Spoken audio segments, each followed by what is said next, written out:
Hello नमस्कार। Friends, दिन था 5 नमस्कार। जुलाई 2016 का। नासा के अनुसंधान केंद्र में वैज्ञानिकों के बीच खुशी की लहर थी, क्योंकि नासा के द्वारा भेजा गया एक अंतरिक्ष मुसाफिर सफलतापूर्वक बृहस्पति ग्रह की कक्षा में प्रवेश कर चुका था। जूनो स्पेसक्राफ्ट 2016 में जुपिटर ग्रह की कक्षा में पहुंच गया। इसने अपनी खोज से बृहस्पति ग्रह और उसके चंद्रमाओं को देखने का नज़रिया हमेशा के लिए बदल दिया था। ऐसे में हम आज बृहस्पति ग्रह की यात्रा पर चलेंगे, जहां हम जूनो स्पेसक्राफ्ट की जर्नी और उसके द्वारा की गई खोजों के बारे में विस्तार से चर्चा करेंगे और जानेंगे पहली बार बृहस्पति ग्रह को इतनी करीब से देखने वाले इस मिशन ने ऐसा क्या देखा और क्या ऑब्जर्व किया कि इस मिशन ने वैज्ञानिकों को इसके बारे में अपनी सोच बदलनी पड़ी। इस मिशन के बाद किस तरह का मिशन जुपिटर ग्रह पर भेजने वाला है नासा, और किस प्रकार जूनो मिशन इस नए अभियान में हमारी मदद करेगा। अमेरिकी स्पेस एजेंसी नासा ने 5 अगस्त 2011 को हमारे सौरमंडल के सबसे विशाल ग्रह बृहस्पति का अध्ययन करने के लिए जूनो स्पेसक्राफ्ट को लॉन्च किया। ये स्पेसक्राफ्ट कई आधुनिक इंस्ट्रूमेंट और कैमरों से लैस था। इसका मुख्य मकसद बृहस्पति ग्रह के वायुमंडल, ग्रेविटी, मैग्नेटिक फील्ड और उसके विचित्र चंद्रमाओं का बारीकी से अध्ययन करना था। बृहस्पति ग्रह गैस का एक बहुत बड़ा गोला है, जो मुख्य रूप से हीलियम और हाइड्रोजन जैसी गैसों से मिलकर बना है। अभी तक किए गए अध्ययनों से साइंटिस्टों को बृहस्पति ग्रह का चक्कर लगा रहे करीब 79 चंद्रमाओं का पता चला है, और जो आगे भी बढ़ सकते हैं। अध्ययन के दौरान वैज्ञानिकों को बृहस्पति ग्रह के चंद्रमाओं में सरफेस लिक्विड ओशी ज्वालामुखी का पता चला है, जहां शायद किसी प्रकार का जीवन भी मौजूद हो सकता है।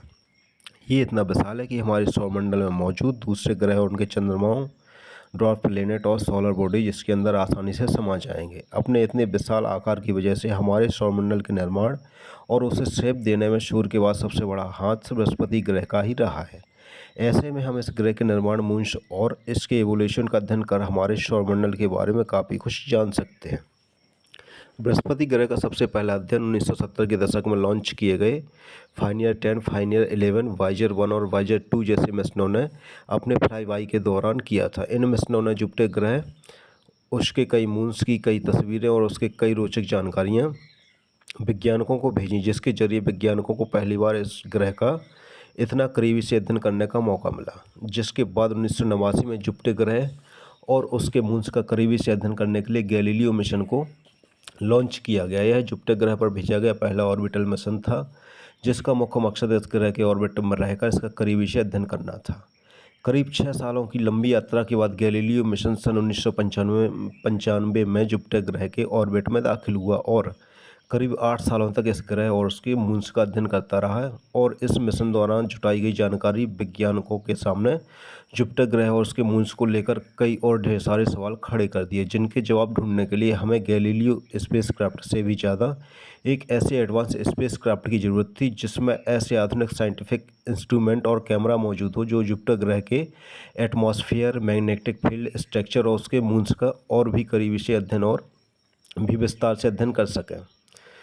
और फिर अस्तित्व में आया नासा का महत्वाकांक्षी जूनो मिशन। जूनो मिशन को सिलेक्ट किया गया। पहले इस मिशन को 2009 में लॉन्च करने की योजना थी, लेकिन बजट की कमी के कारण इसकी लॉन्चिंग में 2 साल की देरी हो गई।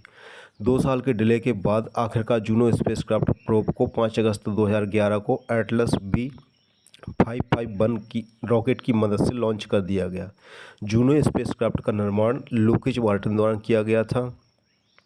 इस स्पेसक्राफ्ट का लॉन्च मास करीब 3625 किलोग्राम था।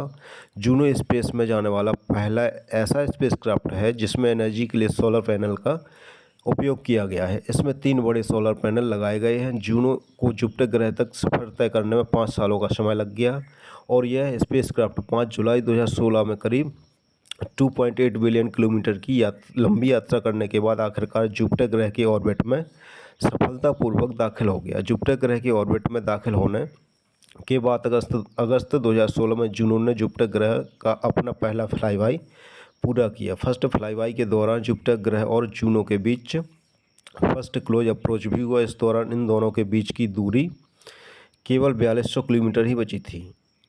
अक्टूबर 2016 को जूनो के सेकंड क्लोज अप्रोच के दौरान इसमें कुछ गड़बड़ी हो गई।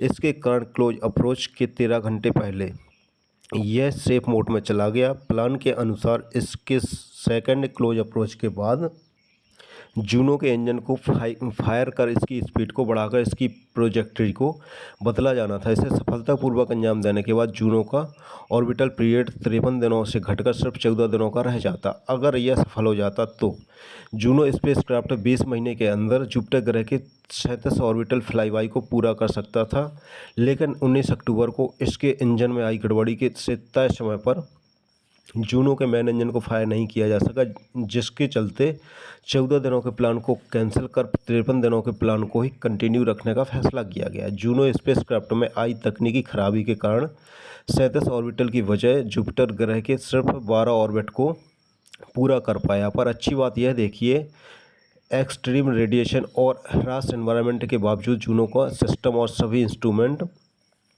बेहतर स्थिति में थे और बिल्कुल सही तरीके से काम कर रहे थे। इसको देखते हुए वैज्ञानिकों ने जूनो स्पेस मिशन की लाइफ को जुलाई 2021 तक के लिए बढ़ा दिया।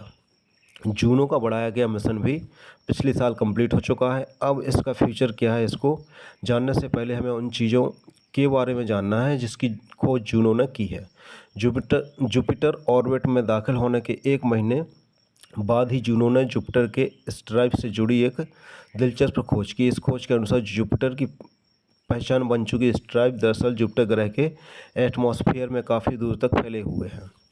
अगस्त महीने में जूनो स्पेसक्राफ्ट ने जुपिटर ग्रह के नॉर्थ पोल की पहली तस्वीर भेजी और साथ ही हमें पहली बार जुपिटर ग्रह के रिंग्स का इनसाइड व्यू भी देखने को मिला। जूनो मिशन ने हमें पहली बार जुपिटर ग्रह में आने वाली अरुणाच का करीबी से अध्ययन करने का मौका दिया, जिसमें हमें यह पता चला कि हमारे पृथ्वी पर आने वाले अरुणाच से काफ़ी अलग होते हैं। साथ ही इसने पहली बार जुपिटर ग्रह के इंटरनल मैग्नेटिक फील्ड को डिटेक्ट किया, जो कि एक ऐतिहासिक खोज थी, क्योंकि हमने पहली बार पृथ्वी के अलावा किसी दूसरे ग्रह पर इंटरनल मैग्नेटिक फील्ड की खोज की थी। जिसके बाद इस ग्रह ने जुपिटर ग्रह पर होने वाले लाइटनिंग से जुड़ी कई महत्वपूर्ण जानकारियां धरती पर मौजूद वैज्ञानिकों को भेजी, जिससे इस फेनोमेना के बारे में वैज्ञानिकों को और बेहतर तरीके से अध्ययन करने में सहायता मिली। इन सभी खोज के साथ ही जूनो ने जुपिटर ग्रह और उसके मून्स की कई शानदार तस्वीरें भी ली, जिससे हमें धरती पर बैठे बैठे जुपिटर ग्रह और उसके चंद्रमाओं का करीबी से अध्ययन करने का मौका भी मिला। जुलाई 2021 में जूनो का एक्सटेंडेड मिशन भी कंप्लीट हो गया।